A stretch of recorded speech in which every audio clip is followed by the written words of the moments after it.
Allez, c'est parti. Donc voilà, donc cette chanson, elle s'appelle Ain't No Grave. Et donc c'est c'est en anglais. Et grosso modo, c'est une... oh malheur.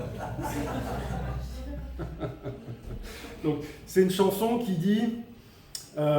donc on voit un homme en fait en train de creuser. D'accord? Il creuse. Et au bout d'un moment...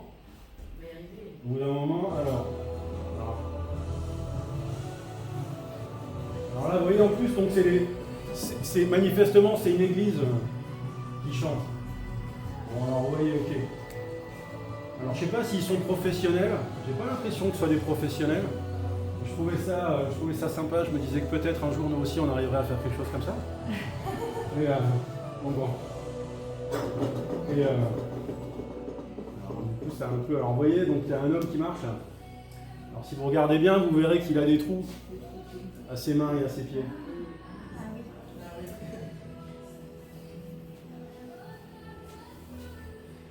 Alors il va commencer à creuser. Alors.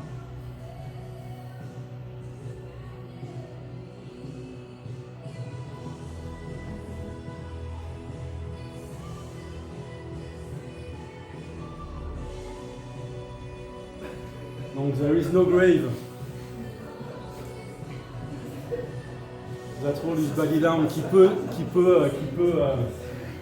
peut garder son corps dans la terre. Aucune tombe.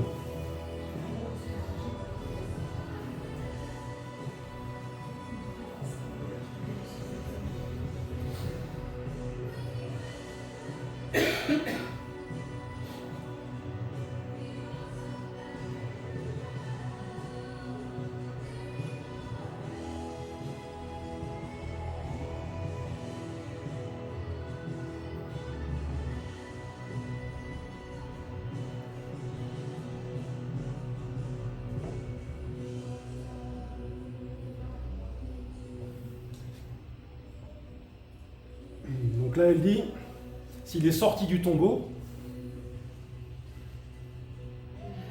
je sortirai aussi.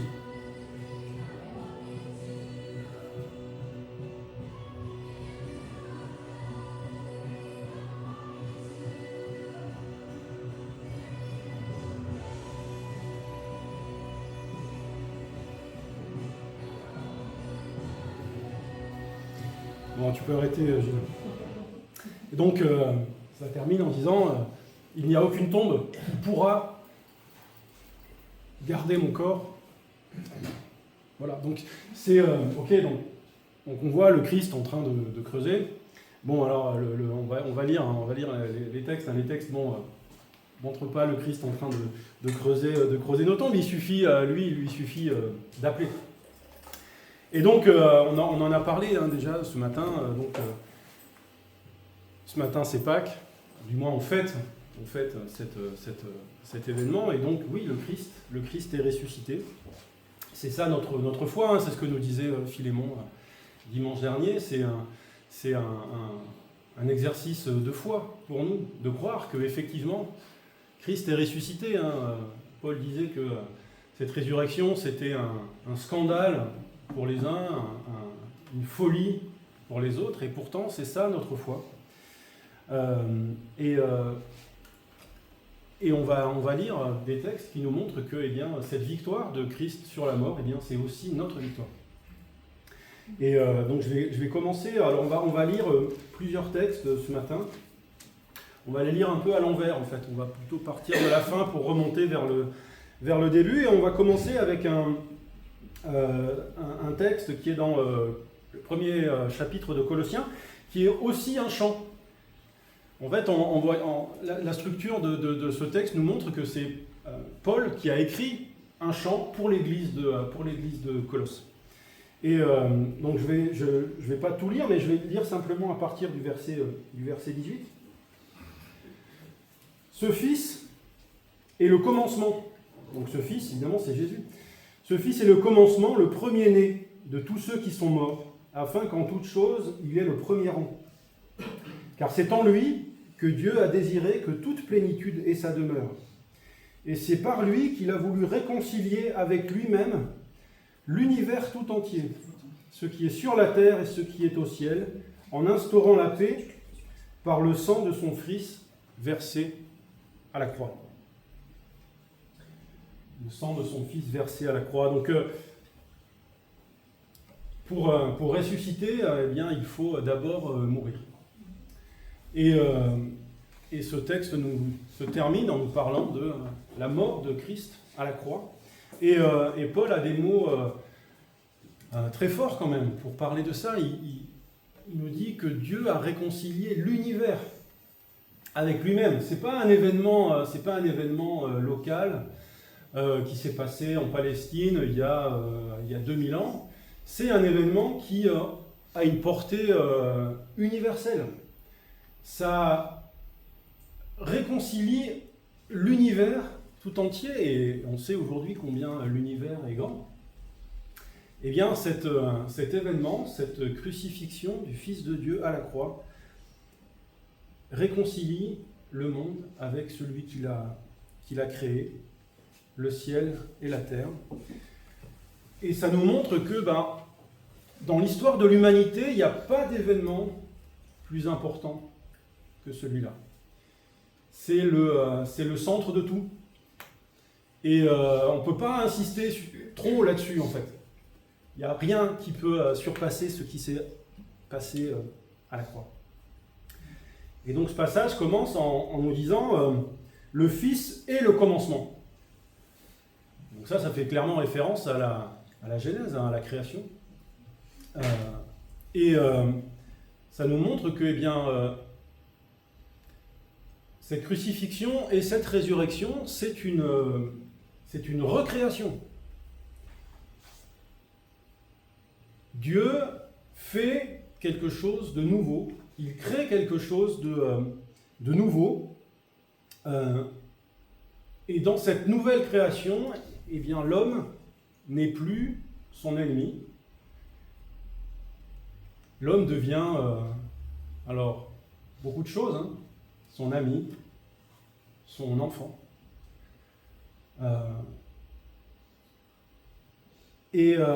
Dans cette nouvelle création, le premier-né, c'est le Christ, c'est Jésus.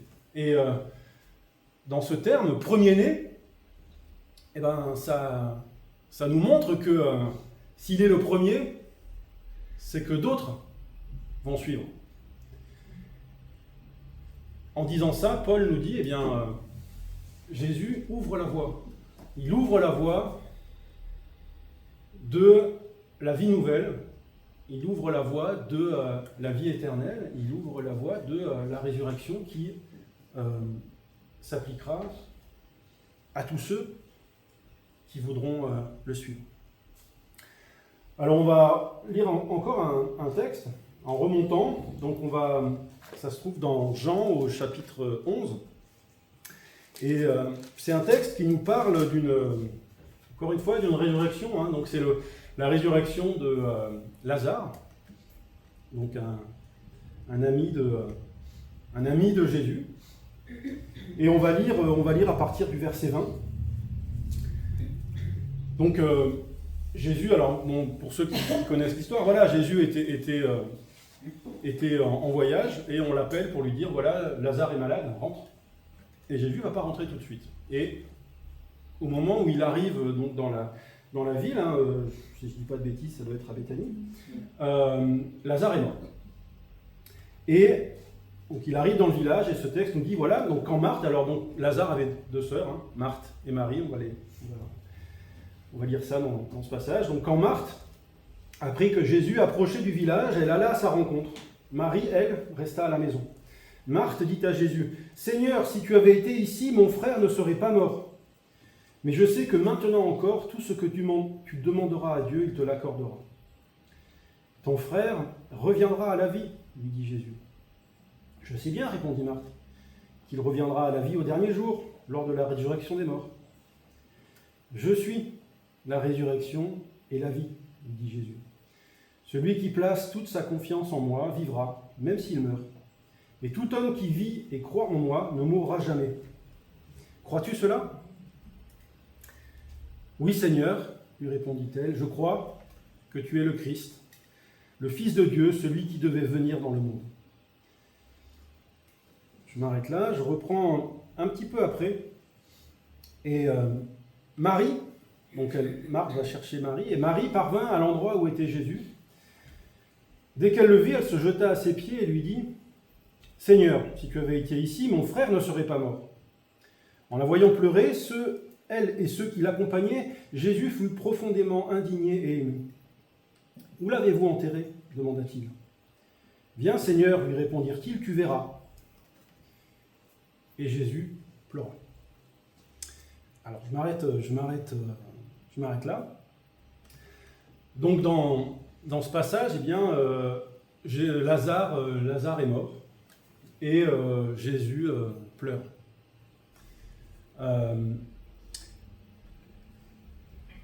Les gens qui le voient pleurer pensent qu'il pleure sur Lazare. Or, on sait qu'il ne pleure pas sur Lazare parce que quelques minutes plus tard, il va le ressusciter en l'appelant hors du tombeau et Lazare va sortir du tombeau.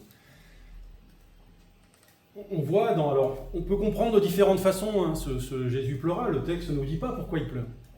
Mais on le voit qui est ému par la souffrance de ceux qui sont devant lui.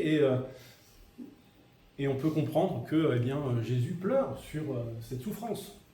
Il pleure sur ses larmes, sur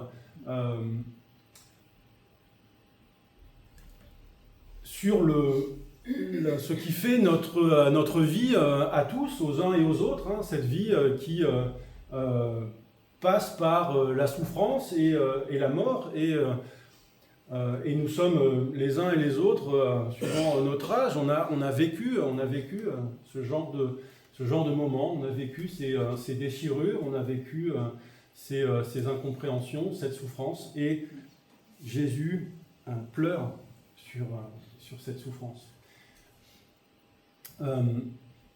En règle générale, les hommes politiques ne pleurent pas en public. Rarement, vous voyez rarement, quand un homme politique vient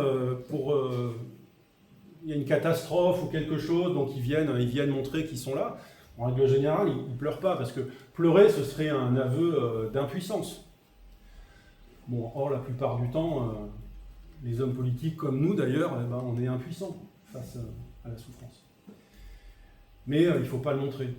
Là, Jésus, lui, il pleure devant tous. Et pourtant, lui, il est puissant. Lui, il peut faire quelque chose. Et effectivement, c'est ce qu'il va faire. Il va ressusciter Lazare juste après. On a souvent entendu parler, je trouve, ces derniers temps, de personnes qui refusent de s'approcher de Dieu parce qu'il lui reproche la souffrance. C'est quelque chose qu'on entend souvent. Oui, moi, je ne peux pas croire. Regardez tout ce qui se passe. Regardez toute cette souffrance dans le monde. Si Dieu était vraiment un Dieu d'amour, ça ne se passerait pas comme ça. Ce Jésus pleura, à mon avis, est une réponse merveilleuse face à cette contestation de l'amour de Dieu. Parce que Dieu n'est pas indifférent à notre souffrance. Il n'est pas indifférent. Il pleure sur ce que nous vivons, sur ce que nous traversons.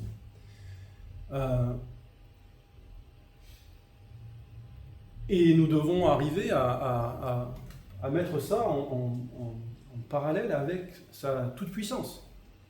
Et ce passage-là est l'exemple type. Christ a la puissance de ressusciter les morts. Et pourtant, il pleure. On voit dans ce texte une discussion entre Marthe et Jésus. Et on voit que Jésus lui pose des questions. Et j'avoue que j'aime beaucoup cette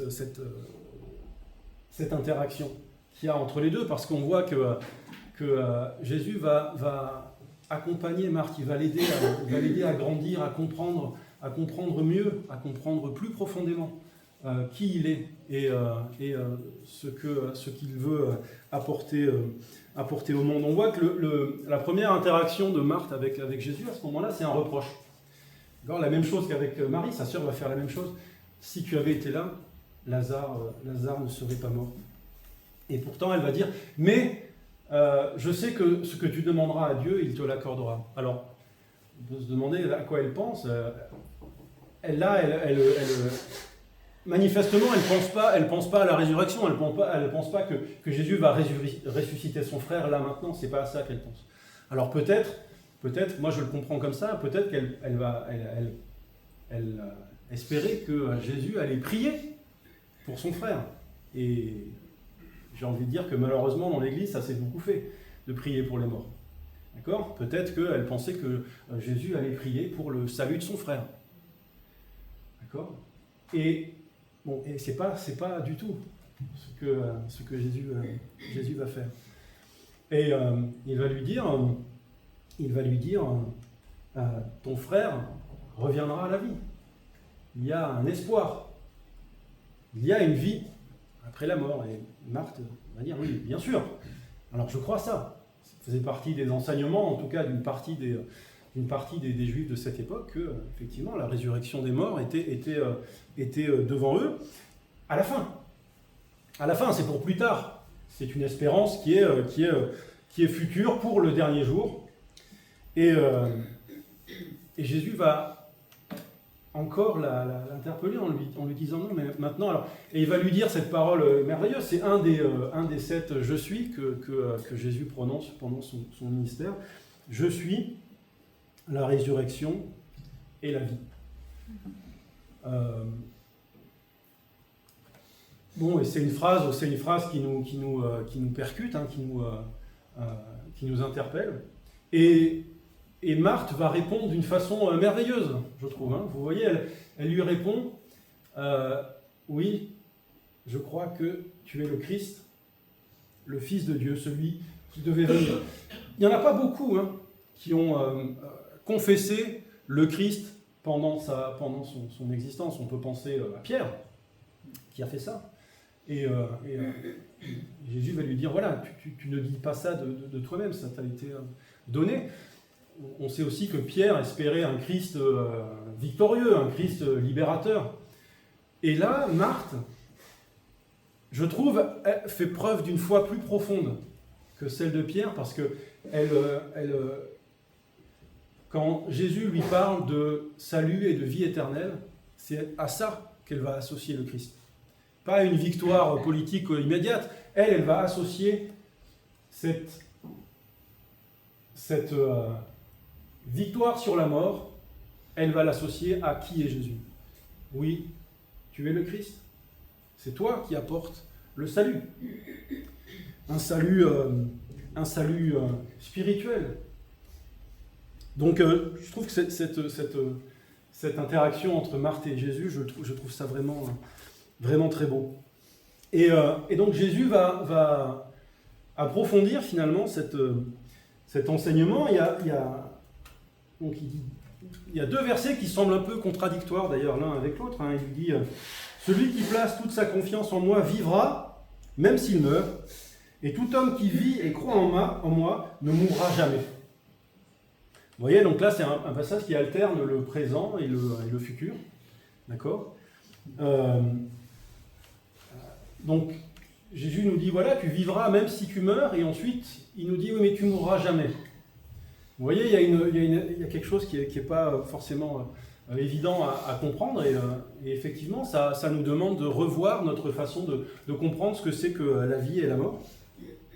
Mais en gros, il dit, voilà, bien, si tu fais confiance, si tu me fais confiance, alors tu vivras.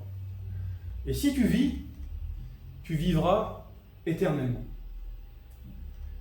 Un peu plus loin, même au verset 40 qu'on n'a pas lu, Jésus va encore dire à Marthe, il va lui dire, alors Marthe, au moment où Jésus va ressusciter Lazare, Marthe, elle doute, elle dit, mais ça fait déjà 4 jours qu'il est dans le tombeau, qu'est-ce que tu vas faire? Et Jésus lui dit, oui, mais ne t'ai-je pas dit, si tu crois, tu verras la gloire de Dieu. Tu verras la gloire de Dieu. Et donc ça nous montre que là, Jésus, il est en train de montrer que cette vie qu'il donne, c'est pas une vie pour plus tard, pour le dernier jour, c'est une vie qui est ici et maintenant. cette résurrection de Lazare, c'est une manifestation de bien, cette vie nouvelle qui arrive dans le monde. Et du coup, on se demande, oui, mais c'est quoi du coup la vie éternelle? Parce que si tu me donnes la vie, moi je suis déjà vivant là. Je suis déjà vivant. Et là, Jésus est en train d'enseigner que, non, en fait, cette vie nouvelle, c'est une vie différente, une vie spirituelle. Et ça veut dire quoi, ça? Mais ça veut dire que c'est une vie dans laquelle Dieu, qui était notre ennemi, ce Dieu avec lequel on n'avait pas de relation, eh bien, cette vie nouvelle, c'est une vie dans laquelle Dieu est présent. Est présent en permanence, parce qu'il devient notre vis-à-vis. Il devient celui qui est toujours avec nous. Celui qui nous aime, celui qui nous soutient, celui qui nous questionne, celui qui nous reprend, celui qui nous aide aussi à aimer ceux qui sont autour de nous. Je lisais un article hier qui expliquait que de plus en plus de jeunes en fait viennent dans l'Église, et donc là ça concernait plus particulièrement l'Église catholique. Donc beaucoup de jeunes en fait arrivent dans l'Église. Cette année il y a 2 fois plus d'adultes baptisés par exemple que l'année dernière. Il y a comme ça un mouvement de jeunes qui viennent, même dans certaines églises en fait. La messe du matin, vous savez, dans l'église catholique, d'habitude, il n'y a que des petites vieilles qui viennent. Bon. Et à certains endroits, il y a plus de jeunes que de petites vieilles. Et donc les prêtres sont étonnés, ils se disent, mais qu'est-ce qui se passe? Et ce qui est étonnant, c'est de voir que les jeunes qui viennent, ils viennent avec des demandes bien précises. En fait, ils leur demandent des règles de vie. Qu'est-ce que je dois faire? Et donc, vous savez, là, on vient de passer le carême. Et donc, il y a plein de prêtres, en fait, qui ont reçu, alors, qu'est-ce que j'ai le droit de manger? Quand est-ce que j'ai le droit de le manger? Quand est-ce que je dois m'arrêter? Comment est-ce que je dois prier? Ils voient des jeunes qui viennent et qui se mettent à genoux pendant la prière. D'accord, des trucs, et pour les prêtres, ils se disent, mais ça, c'était ce que faisaient nos grands-parents. Et eux ont appris à apporter en fait la bonne nouvelle comme étant d'abord un questionnement intérieur, une progression, voilà. Et donc tous ces jeunes en fait viennent avec ce genre de demande. Et il y a des influenceurs. Du coup, il y a des influenceurs carême, vous voyez, qui postent des vidéos sur alors pour rompre le carême, vous devez manger plutôt ça, du poisson à tel moment, tout ça. Il y a des vidéos qui passent sur des jeunes qui, vous voyez, ce vendredi, j'ai pas commandé un Big Mac, j'ai commandé un Big Fish, machin, et donc parce que carême. Bon, ok, donc une relation, et bien sûr, hein, tout ça se fait aussi en parallèle avec la comparaison avec l'islam, hein.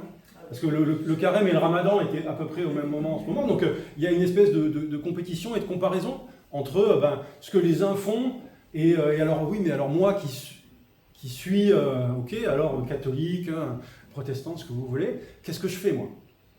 Qu'est-ce que je fais? Et bon, de temps en temps, je discute avec mes enfants, et parfois j'ai le même genre de questions. Est-ce qu'on a le droit de faire ça, nous? Est-ce que ça c'est autorisé ou pas autorisé?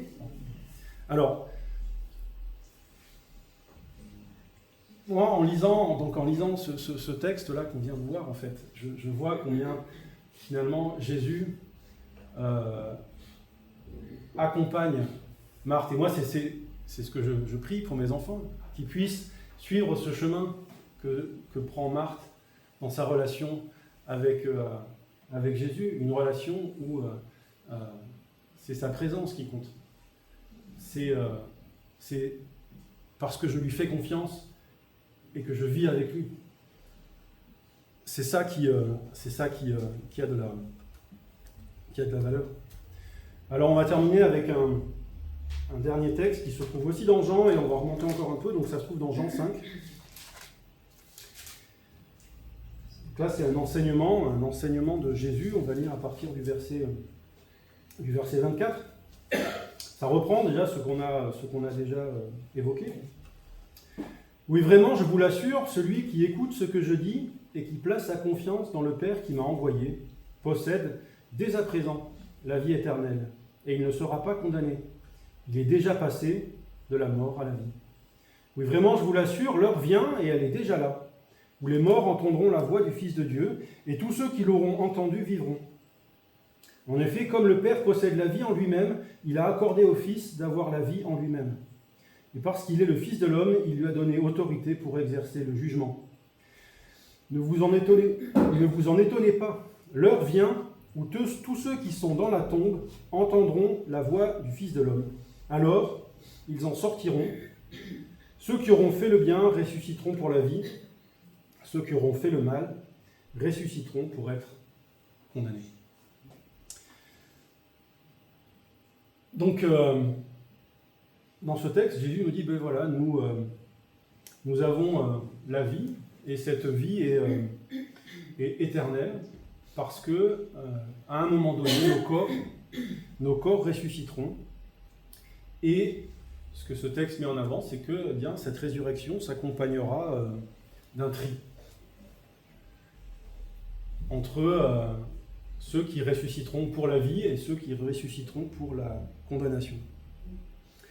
Donc ici, le texte nous parle de ceux qui font le bien, de ceux qui font le mal.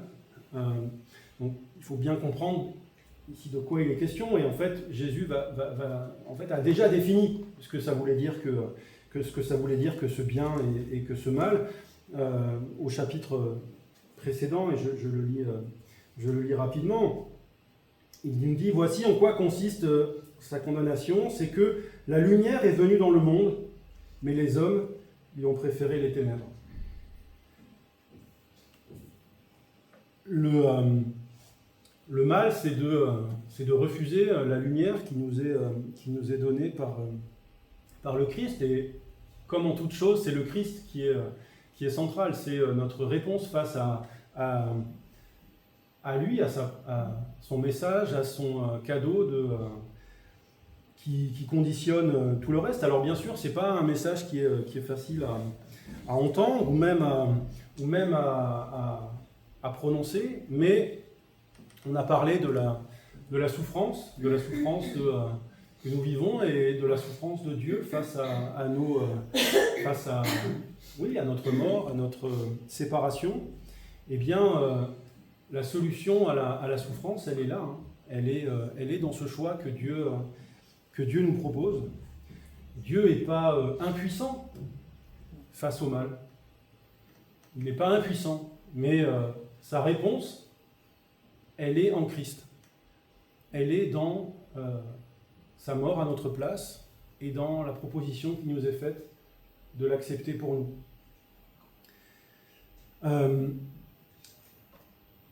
Donc ceux qui ressuscitent pour la condamnation et ceux qui ressuscitent pour la vie.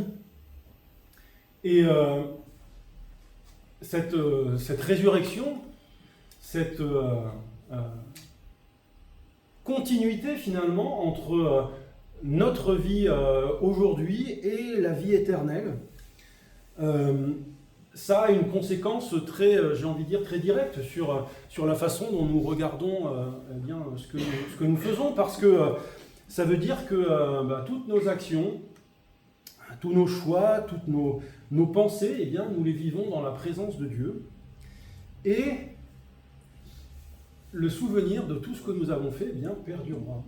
Parce que nous pouvons oublier, mais Dieu, lui, il n'oublie pas. Donc tout ce que nous avons, tous nos choix, Dieu s'en souvient. Et ce souvenir restera pour l'éternité. Alors, personnellement, ça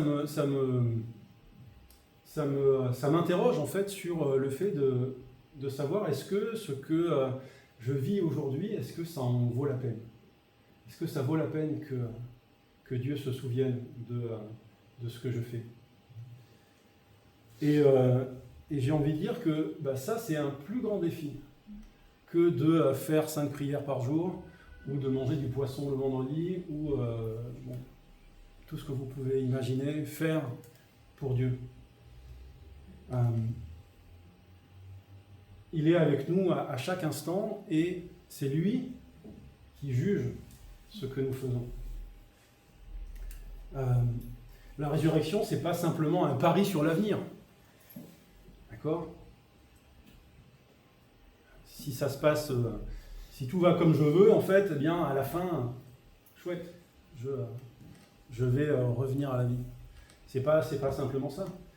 La résurrection, c'est l'assurance que le Christ est ressuscité, que ce Christ m'accompagne chaque jour de ma vie, et que c'est devant lui que je dois répondre de la valeur de mes actions. Et je trouve que oui, c'est une question qui vaut la peine que chacun d'entre nous on puisse se poser.